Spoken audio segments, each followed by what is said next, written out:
Hello, good evening, and welcome back to Andy's Car Unboxing. How we all doing tonight, guys? All well out there, I hope. Well, what we're saying tonight, Chris Eubank Jr. I seen, I can't remember, it was an Instagram post, a lot of people talking about it. I think he was on a hospital bed, being treated by doctors, looked unconscious. Don't know if it's an old video or when this is taking place. He cites having suffered major health issues over the past year. So, why was he in the boxing ring? It's a question, isn't it? He's obviously got to bear some responsibility for his own actions. Obviously a lot of money involved. That's probably the driving force behind him being in the boxing ring.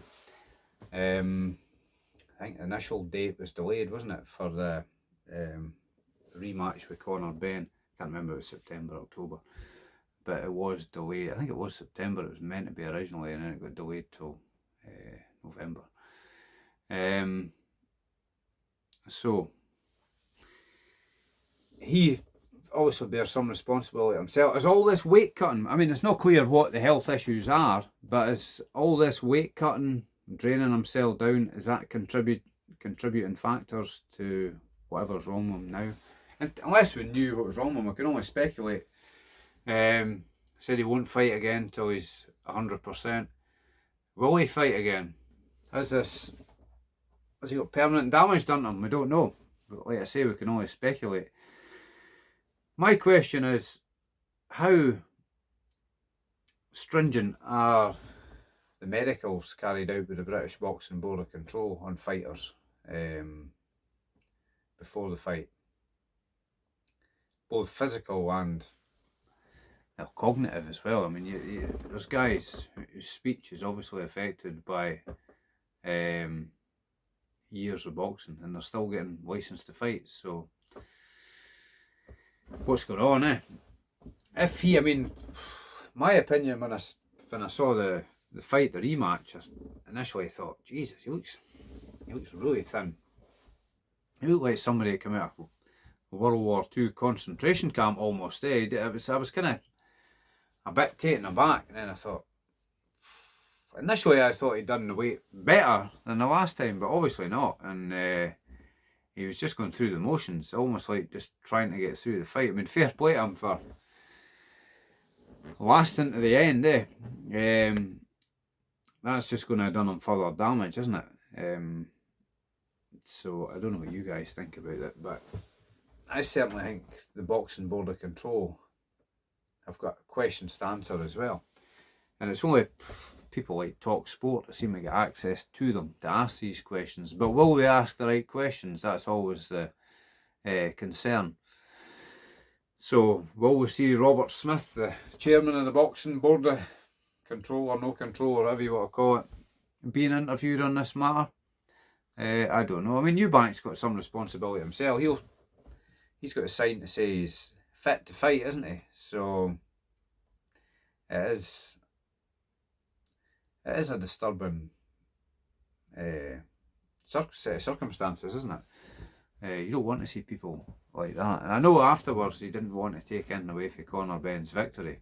I remember him saying, I think Ben Shalom was trying to say something at the post-fight press conference, and Eubank shouted him not to. Don't say anything.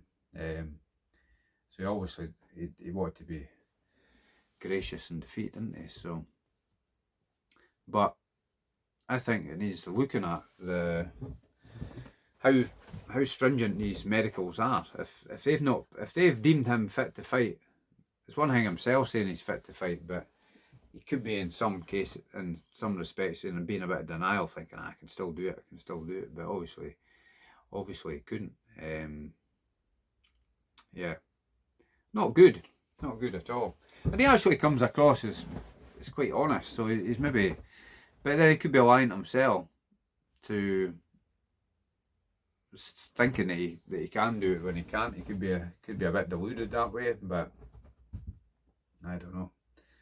I mean, the fans could be, if you think it's going to be a 50-50 fight, or he's getting favoured by the bookies or whatnot, you could be lured into putting money on him, and and then he doesn't really show up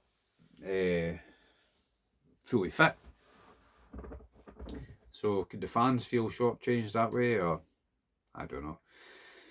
At the end of the day, he did turn up, didn't he? And probably did the best he can, but I don't know. There's a lot of 10 million on the line there.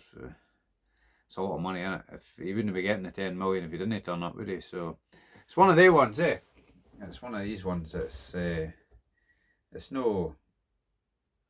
He's partly to blame, I would say, himself, and then I would say the authorities who sanction it and approved it or whatever. I think they've got a share of the blame to take. But anyway, that's my thoughts on it. You don't have to agree with me, but feel free to comment in the comment section if you've got any thoughts on it yourself. But I don't always have time to reply to comments, but I will read them. So I think that's about it for the night. So till the next time, it's good night from me and good night to you. Take care. Cheery bye.